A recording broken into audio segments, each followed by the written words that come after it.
Welcome to Nicole's Nightmare Narratives, where darkness thrives and horror comes to life.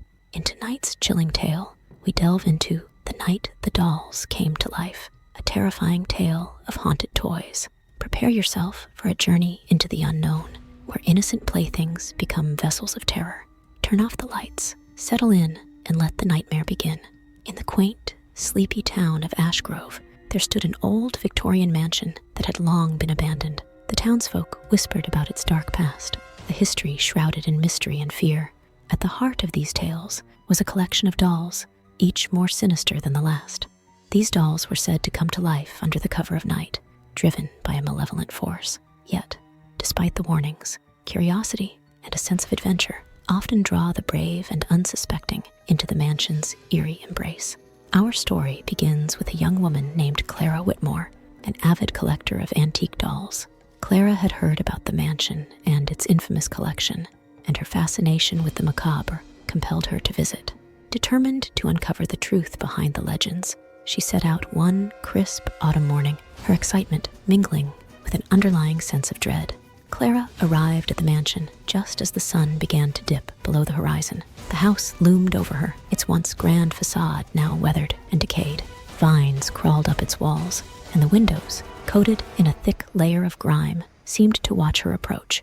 Taking a deep breath, Clara pushed open the heavy wooden door, which creaked loudly in protest. Inside, the air was thick with dust and the scent of mildew. The grand foyer, though covered in a layer of neglect, still retained a hint of its former splendor. Clara's footsteps echoed as she made her way through the mansion, the floorboards creaking under her weight. She marveled at the antique furniture, the faded portraits, and the intricate woodwork, all relics of a bygone era. Her heart pounded with anticipation as she climbed the grand staircase to the second floor. According to the stories, the dolls were kept in a room at the end of a long, narrow hallway. The walls of the hallway were adorned with old photographs and paintings, their eyes seeming to follow her every move.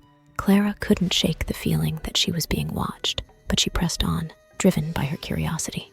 At the end of the hallway, she found a door slightly ajar. Pushing it open, she stepped into a room filled with shelves upon shelves of dolls. There were dolls of every kind: porcelain, cloth, wooden, all meticulously arranged. Some sat in rocking chairs, others in tiny cradles, and a few stood eerily upright, their glassy eyes staring blankly ahead. Clara felt a chill run down her spine as she examined the dolls more closely. Each one seemed to possess its own unique personality, a lifelike quality that was both captivating and unsettling. She reached out to touch a particularly beautiful porcelain doll, its delicate features framed by a cascade of golden curls. As her fingers brushed against the doll's cheek, a strange sensation washed over her. The room grew colder, and the air became charged with an unnatural energy. The doll's eyes seemed to glint with a sinister light, and Clara could have sworn she heard the faintest whispering, as if the dolls were communicating with one another. Suddenly, the door slammed shut behind her, plunging the room into darkness. Clara's heart raced as she fumbled for her flashlight. When she finally managed to turn it on, the beam of light revealed a scene that made her blood run cold. The dolls had moved. They were no longer in their original positions. Some were now facing her, their eyes fixed on her with an intensity that was almost human. Panic set in, but Clara forced herself to stay calm. She needed to find a way out. She tried the door, but it wouldn't budge. The temperature in the room continued to drop, and the whispering grew louder, filling her mind with a cacophony of voices. She turned her flashlight towards the shelves, her eyes scanning for anything that might help her escape. Her gaze fell upon a small, ornate box on one of the higher shelves. It was decorated with strange symbols, and something about it seemed to call out to her. With trembling hands, Clara reached for the box, her fingers just grazing its surface when she felt a sharp pain in her hand. She pulled back to find a tiny bite mark, as if one of the dolls had come to life and attacked her. Ignoring the pain, she grabbed the box and opened it. Inside, she found a collection of old, yellowed papers and a small, intricately carved key. The papers appeared to be a journal, written in a spidery script. Clara skimmed through the entries, piecing together the story of the mansion and its haunted dolls. The journal belonged to a woman named Eliza Ravenscroft, the mansion's original owner. Eliza had been a skilled doll maker, renowned for her lifelike creations. But her obsession with perfection had led her down a dark path. Desperate to create dolls that were indistinguishable from real children, she had turned to forbidden magic. She performed rituals, using her own blood to bind the spirits of deceased children to the dolls, giving them life. Eliza's journals detailed the horrors that followed. The dolls, infused with the spirits of restless children, became vessels of malevolence. They tormented her, driven by anger and a thirst for revenge. The mansion became a prison, and Eliza's mind unraveled under the constant torment. In her final entry, she wrote of a ritual to break the curse, but it required a pure-hearted individual to perform it. Clara knew what she had to do. She took the key and the journal, determined to end the doll's reign of terror. As she turned to leave, the dolls began to move again, their tiny feet pattering against the floor. They surrounded her, their eyes glowing with an eerie light. Clara's heart pounded, but she steeled herself, remembering Eliza's instructions. She made her way to the center of the room where an old, dust-covered rug lay. Pushing it aside, she revealed a trapdoor. The key fit perfectly into the lock, and with a click, the door creaked open, revealing a dark staircase leading down into the depths of the mansion. Clara descended into the darkness, the air growing colder with each step. At the bottom of the stairs, she found herself in a small chamber, the walls covered in strange, glowing runes. In the center of the room was a stone altar, upon which lay a single, unlit candle. Following Eliza's instructions, Clara placed the journal on the altar and lit the candle. The runes on the walls began to glow brighter, casting an eerie light throughout the chamber. Clara read aloud the incantation from the journal, her voice steady despite the fear gnawing at her. As she finished the incantation, a powerful force shook the chamber. The air crackled with energy, and a blinding light filled the room. Clara shielded her eyes, feeling a warmth wash over her. When the light faded, she opened her eyes to find the chamber empty, the oppressive cold replaced by a soothing warmth. Clara made her way back up the stairs, her legs trembling with exhaustion. When she reached the room of dolls, she found them lying lifeless on the floor, their eyes dull and vacant. The curse had been lifted, and the spirits of the children were finally at peace. With a sense of relief, Clara left the mansion, the first rays of dawn breaking over the horizon.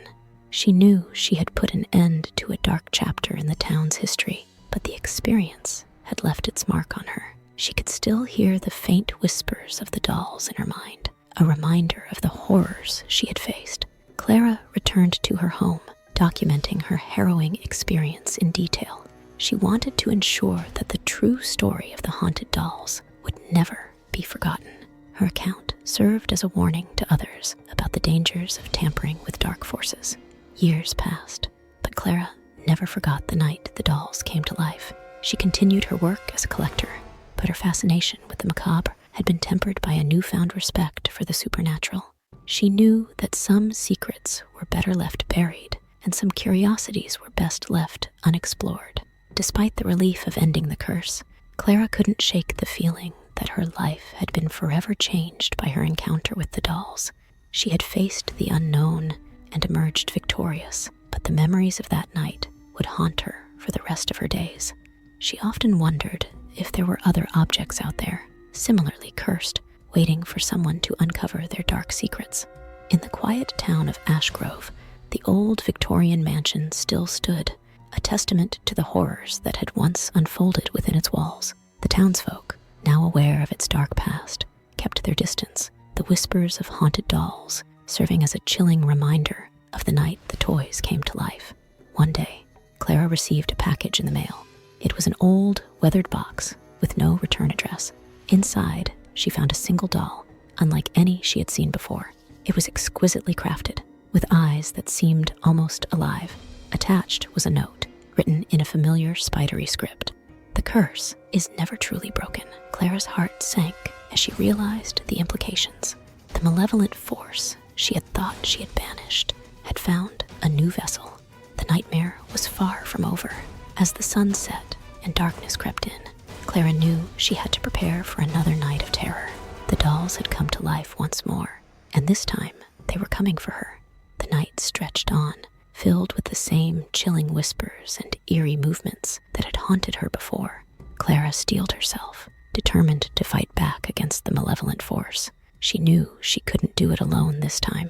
Reaching out to other collectors and experts in the paranormal, she gathered a group of allies to help her confront the darkness once more. Together, they delved into the mansion's history, uncovering more secrets and hidden rituals. They found that Eliza Ravenscroft had not been the only one to dabble in dark magic. The mansion had been a hub of occult activity for decades, each generation adding their own layer of malevolence to the dolls. The curse had deep roots, and it would take a monumental effort to uproot it entirely. Clara and her newfound allies devised a plan to cleanse the mansion and its dolls once and for all. They gathered ancient texts, powerful artifacts, and protective charms to aid in their battle. As they prepared for the final confrontation, a sense of foreboding hung in the air. They knew the stakes were high, and failure was not an option. On the night of the ritual, the mansion seemed to come alive with malevolent energy.